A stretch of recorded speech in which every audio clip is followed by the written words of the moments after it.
Bonjour à tous et à toutes. On se retrouve pour un nouveau talk show sur l'Olympique de Marseille. L'Olympique de Marseille continue à être deuxième du classement de Ligue 1, mais l'étau se resserre. Salut à toi, Bastien. Comment vois-tu ce match contre Le Havre et donne-nous tes impressions sur ce dernier match contre Lille. Salut Louis, salut à tous les Marseillais. Ben, écoute, je suis très content d'avoir assisté enfin à un match abouti de l'Olympique de Marseille dimanche à Lille. Les Marseillais n'ont pris qu'un point, mais honnêtement, c'était pour moi la meilleure prestation des Marseillais cette saison. Ils ont été admirables, je trouve, dans tous les sens du terme, au niveau de l'envie, au niveau de la technique, du talent, de ce côté un petit peu équipe compacte. Ils ont fait les efforts les uns pour les autres. Oui, effectivement, on pourra regretter de n'avoir pris qu'un point alors que les 3 points de la victoire nous tendaient les bras. Alors il y a eu cette erreur de Rouy, malheureusement pour lui. Mais globalement, j'ai trouvé cette équipe vraiment, vraiment fraîche. J'ai trouvé des joueurs vraiment sur le bon rythme. J'ai retrouvé des joueurs qui étaient un petit peu dans le dur physiquement, comme Rongier notamment. J'ai retrouvé un Rongier à Lille beaucoup plus frais dans la tête, dans le corps. Donc c'est très rassurant. Je suis très rassuré par rapport à ces 2 derniers matchs. Alors oui, on va affronter une équipe du Havre qui reste sur un succès la semaine dernière à Auxerre. Mais je pense clairement que les Marseillais vont partir favoris contre le HAC. Alors oui, ça sera à l'extérieur. Mais globalement, je sens les Marseillais remonter à bloc. Je sens vraiment les Marseillais enfin focus sur cet objectif de Ligue des Champions qui est cher à De Zerbi et à tout le club. Donc globalement, je sens les Marseillais vraiment remonter à bloc et je suis assez confiant pour cette rencontre. Qu'est-ce que qu'as-tu pensé des propos de Nabil Bentaleb à la sortie du match contre l'Olympique de Marseille? Il a déclaré que Lille méritait le match nul. Est-ce que tu es de cet avis? Moi, perso, pas du tout. Je pense que Marseille méritait la victoire.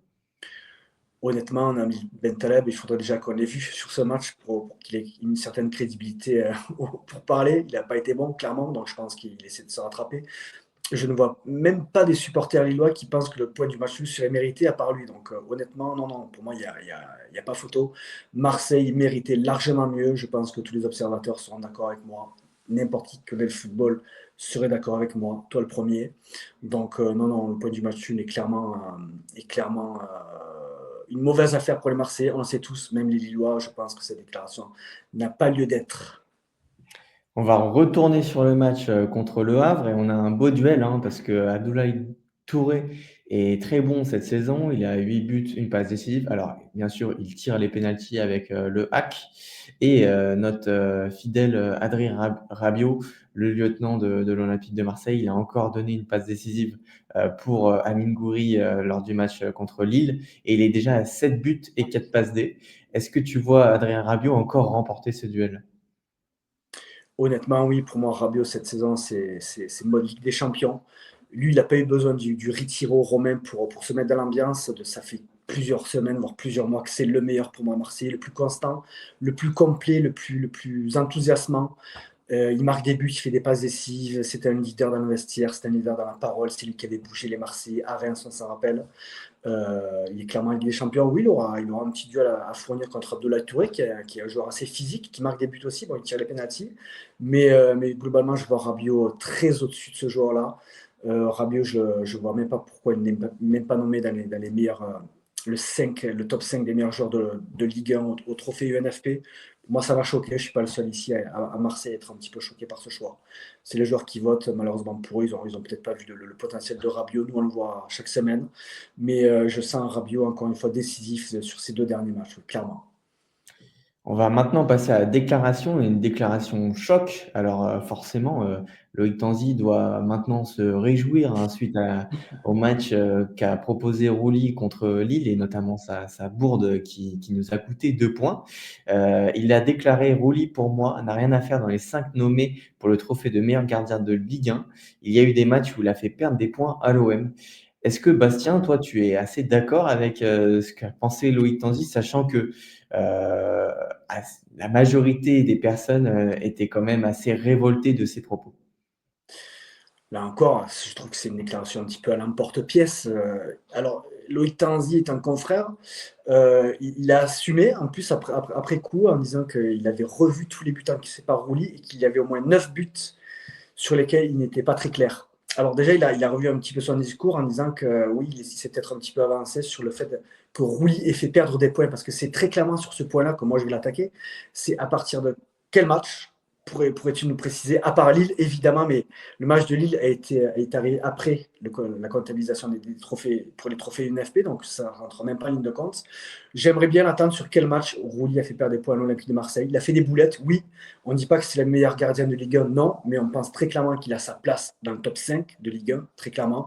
Il a fait une saison admirable à l'Olympique de Marseille, il a arrêté des pénaltys, il a fait au moins un arrêt déterminant à chaque match. Alors oui, il a fait des boulettes contre Toulouse, contre le Havre, mais à chaque fois, l'OM s'est imposé, donc on ne peut même pas prendre en compte le fait qu'ils aient perdu des points. Donc voilà encore une déclaration pour moi qui est totalement hors de propos, quasiment anti-marseillais. Donc je ne comprends toujours pas, personne ne comprend ce genre de déclaration. Même Jérôme Alonso qui était complètement choqué sur le plateau, j'ai vu ses propos, même Grégory Hacher l'été. Je pense que Loïc Tanzi aujourd'hui se sale un petit peu seul au monde. Oui, il a fait une boulette à Lille, Roulis effectivement, mais il n'a pas fait beaucoup de boulettes non plus. Donc non, c'est lunaire encore une fois cette histoire. Donc voilà, tant pis pour lui. En tout cas, il a bien surfé sur le buzz suite à cette déclaration. On va passer maintenant au débat du jour. Et le débat du jour, bah, il concerne l'arrêt du Retiro tout simplement à Rome. Est-ce que c'est une décision de Roberto De Zerbi? Est-ce que c'est une décision des joueurs? Donc voilà, on a mis dans le visuel Mason Greenwood et Adrien Rabiot. On sait qu'Adrien Rabiot, suite à ses propos à la suite du match contre le Stade de Reims, était assez révolté contre l'effectif qui, pour lui, certains ne donnaient pas assez pour aller accrocher cette Ligue des Champions. Est-ce que c'est une bonne décision, Bastien, d'arrêter ce Retiro qui était à peu près quand même apprécié par certains joueurs? Ouais, alors j'ai eu deux, trois petites infos sur cette fin de Retiro. Je sais que ça s'est décidé dans l'avion du retour de Lille, plus précisément. La majorité des joueurs étaient paradoxalement, étaient pour continuer sur Retiro parce qu'ils ont vraiment trouvé une sorte d'ambiance de colonie de vacances. Ils se sont retrouvés. Ils ont même sympathisé plus ou moins les uns et les autres, notamment Jonathan Rowe qui s'est fait collègue avec pas mal d'autres joueurs, d'après ce que j'ai compris. Donc, et ça a été décidé à l'avion du retour. Plutôt par les dirigeants, le staff, ils se sont réunis, ils ont pensé que pour l'ambiance collective, ça suffisait. Voilà, il ne fallait pas trop tirer sur la corde. Les joueurs avaient des familles, avec des enfants en bas âge notamment, donc ils ont plutôt décidé ça d'un commun accord, mais globalement, De Zerbi a accepté. Comme il l'avait dit, hein, c'est pas forcément lui qui décide, c'est plutôt collégial et c'est plutôt une bonne chose. C'est un petit risque, j'ai envie de dire, parce que depuis ce Retiro romain, il y a clairement un miracle qui s'est passé dans cette équipe. On sent vraiment les joueurs beaucoup plus affirmés, beaucoup plus ensemble, et ils vont retourner dans un contexte marseillais, dès aujourd'hui d'ailleurs, mardi. Mais il y a un petit risque, mais je pense quand même qu'ils ont tissé assez de liens et une osmose assez consistante pour finir ces deux derniers matchs.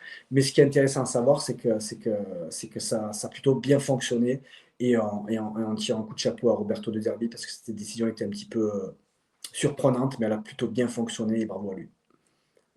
On va passer maintenant au point sur l'effectif. Il sera court, hein, il concerne toujours le même, hein, l'habitué de l'infirmerie. C'est Luis Felipe Ramos.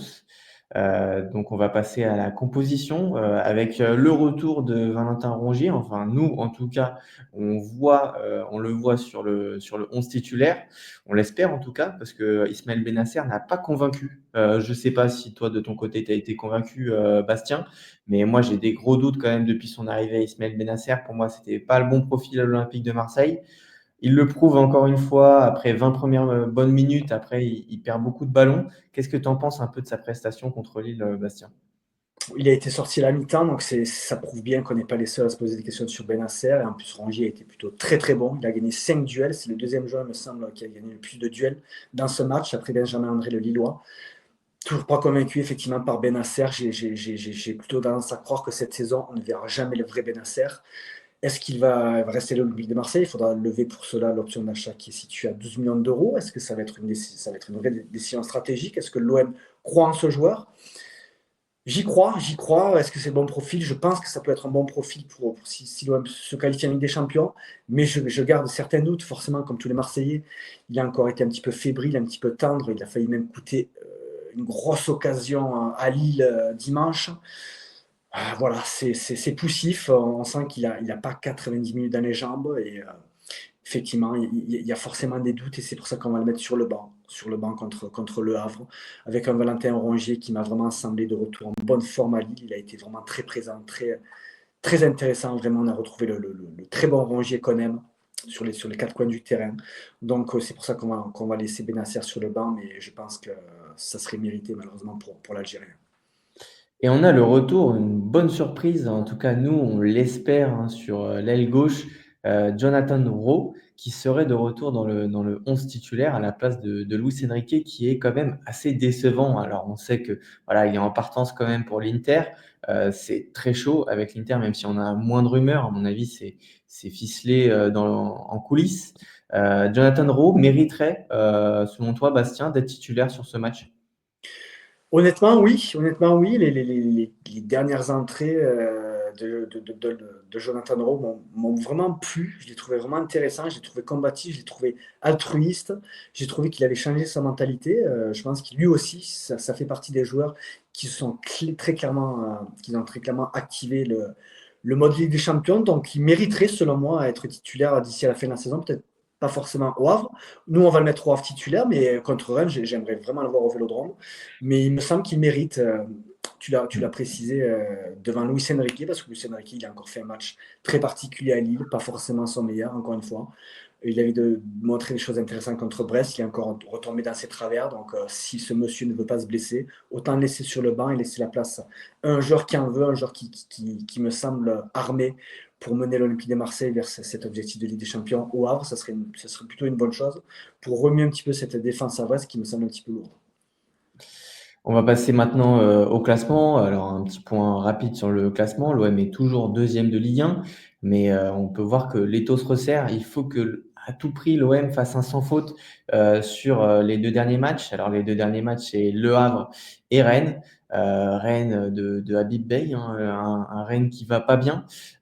Donc, on verra bien déjà à la suite du multiplex ce samedi si nos Olympiens sont toujours deuxième et ça serait bien quand même et très rassurant, Bastien, qu'on soit deuxième ce samedi, parce que sinon, on pourrait laisser passer cette place en Ligue des Champions. On va passer maintenant au pronostic du match contre Le Havre. Bastien, dis-nous tout sur ton prono. Tu vois une victoire de l'OM? Je vois une victoire de l'OM, je vois une victoire franche de l'OM, c'est important de le préciser. De souvenir, Le Havre n'est pas un club qui ne réussit pas l'Olympique de Marseille. On les avait largement dominés au match aller. Je pense qu'au retour, ça ne sera pas le même scénario, mais je vois vraiment les Marseillais au-dessus. Je vois vraiment les Marseillais remis bien en place avec cette défense à 4. Je pense que c'est le vrai équilibre qu'a retrouvé De Zerbi. Bravo à lui d'avoir changé. Il a mis du temps, mais je pense qu'il a vraiment encore retrouvé la bonne formule sur cette fin de saison. Le Havre reste sur une bonne dynamique, mais honnêtement, je pense qu'il y a un écart entre les deux équipes. Donc oui, je vois les Marseillais s'imposer au stade Océane. J'ai déjà vu le HAC jouer à domicile cette saison, il m'a vraiment pas franchement emballé. Donc je pense réellement que Marseille va s'imposer au Havre, très clairement. Le HAC est l'une des pires équipes à domicile, hein, d'ailleurs, hein, cette saison. En plus. En prono buteur du côté du HAC, on a quelqu'un qu'on connaît bien, hein. Moi, c'était un de mes joueurs favoris il y a un certain temps, hein, maintenant. André Ayou, qui a marqué d'ailleurs à l'aller lors de la victoire 5-1 au Vélodrome. Tu le vois marquer sur ce match, Bastien? André Ayew, qui était un super joueur, j'ai eu le bonheur de le côtoyer. Il avait joué à Arles-Avignon, enfin de le connaître un petit peu. Franchement, un super mec. Euh, En témoigne sa non-célébration au match aller après son but au Vélodrome. Il a respecté les supporters et c'est évidemment réciproque. Je le vois marqué au Havre. Je pense qu'il fait partie de ces joueurs qui finalement sont marquants en Ligue 1.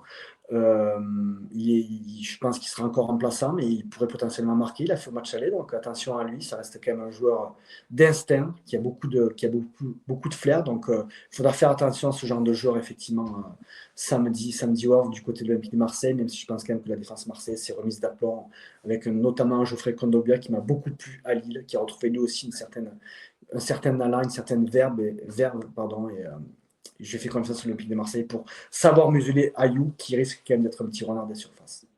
Il sera potentiellement remplaçant, hein, André Ayou, hein, mais quand Ouais. il va rentrer, il faudra bien le museler. Au niveau des pronos buteurs, côté marseillais, on a du classique, hein, Bastien, Amine Gouiri, l'inévitable buteur de l'Olympique de Marseille. Il est en feu en ce moment, 4 buts sur les 2 derniers matchs. Mason Greenwood, qui est franchement fait un bon match, contre Lille. Totalement, je suis totalement d'accord avec toi, Louis. Greenwood, je le retrouve, là encore, on a l'impression que ce séjour romain a redonné des jambes à certains joueurs. Il en fait partie. Je le trouve même très bon dans le repli défensif, pour vous dire. Donc, c'est plutôt intéressant. J'ai trouvé inspiré à Lille. Honnêtement, il a retrouvé des jambes, il a retrouvé de l'envie. Et franchement, ça fait plaisir à voir. Amine Gouiri, lui, fait pas partie de ces joueurs qui a eu besoin de partir à Rome pour se mettre dans le bain. Il a été très clairement au top niveau depuis son arrivée en janvier. Heureusement qu'il est là. Il a marqué 3 buts magnifiques contre Brest. Il a marqué encore un à Lille. Il est en feu, comme tu l'as dit. Donc oui, je miserais sur un but de Gouiri, sachant qu'il est tout à fait capable de se transcender encore une fois au Havre. Lui, il finira la saison sur la bonne pente. Donc je ne suis pas du tout inquiet pour ça. Eh bien, c'était tout pour, ce talk show. On se retrouve, la semaine prochaine pour le dernier match de la saison de l'Olympique de Marseille et puis après on aura, nos rubriques, mercato qui vont arriver parce que oui, Marseille ne s'arrête, jamais de vivre et notamment, même s'il y a plus de matchs, il y a toujours des rumeurs. Merci à tous et passez une bonne journée et puis un bon match et allez l'OM.